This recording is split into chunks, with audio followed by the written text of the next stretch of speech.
સ્કોર્પિયોમાં બેઠેલા અસામાજિક તત્વો તે યુવક છે તેનો 18 કિલોમીટર પીછો કરે છે અને ત્યાર પછી તે યુવક તેનો જીવ બચાવવા માટે એક પાન પાર્લર તરફ ભાગે છે। તે સમયે આ અસામાજિક તત્વો ગાડીમાંથી નીચે ઉતરે છે, તેને દબોચે છે, 2 રાઉન્ડ ફાયરિંગો કરે છે અને ત્યાર પછી એક તેને હથિયારના ઘા ઝીકી મોતને ઘાટ ઉતારે છે। વિગતવાર વાત કરવી છે જે પ્રકારે ક્રૂરતાપૂર્વક હત્યા થઈ છે તેની।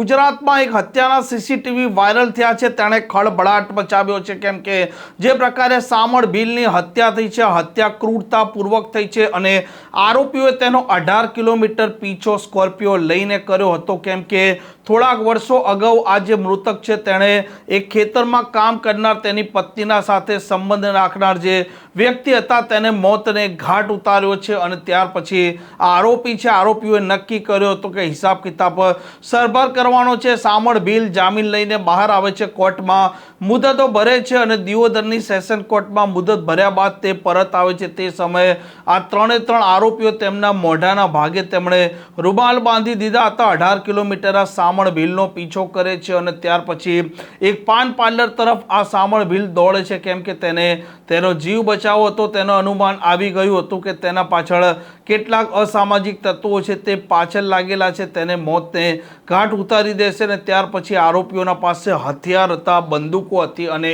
યુવક છે તેને દબોચે છે, તેના છાતીના ભાગમાં 2 રાઉન્ડ ફાયરિંગ કરે છે અને ત્યાર પછી તેમના પાસે જે ધારિયા અને અન્ય પ્રાણઘાતક હથિયાર હતું તે યુવકના માથાના ભાગે ફટકારવાનું ચાલુ કરે છે અને હત્યાના સીસીટીવી છે તે અત્યારે વાયરલ થયા છે અને ત્યાર પછી પોલીસનો કાફલો પણ ત્યાં દોડી આવે છે અને આ મામલે જેમણે ઘટના સ્થળે આ ઘટના જોઈ છે તે સ્થાનિક અને પોલીસ વડાનું નિવેદન પણ સામે આવ્યું છે।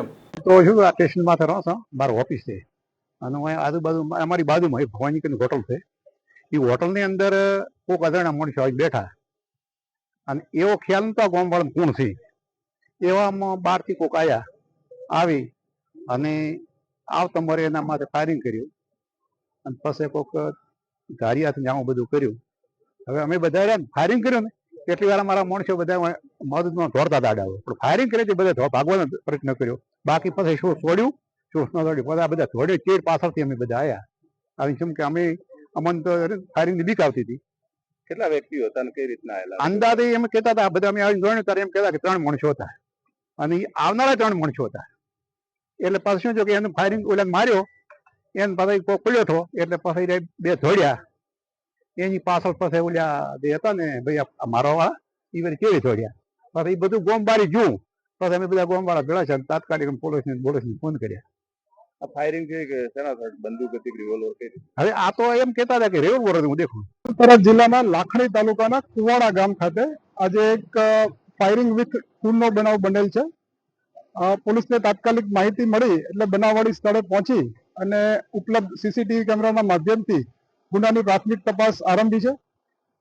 જે આરોપીઓ છે એની ઓળખ કરવાની કામ અને જે વિગતો મળી છે પ્રાથમિક એના આધારે સમગ્ર જિલ્લામાં નાકાબંધી કરી અને આરોપીઓ સુધી મૂળ સુધી પહોંચવા માટે અમારી લોકલ અને સ્થાનિક તમામ ટીમો એક્ટિવેટ થઈ છે। ટેકનિકલ અને હ્યુમન રિલેસી ટૂંક સમયમાં અમે ગુનાનો ભેદ ઉકેલવા માટે તમામ પ્રયત્નો કરી રહ્યા છીએ। સર કેટલું ફાયરિંગ થયું, કેટલા રાઉન્ડ ફાયરિંગ? એ તપાસનો વિષય છે। હાલ જે મરણ જનાર છે એની ઓળખ થઈ ગઈ છે, શામળભાઈ ફોટાભાઈ ભીલ કરીને છે, એની ઓળખ થઈ ગઈ છે અને દિશામાં તપાસ કરી રહી છે।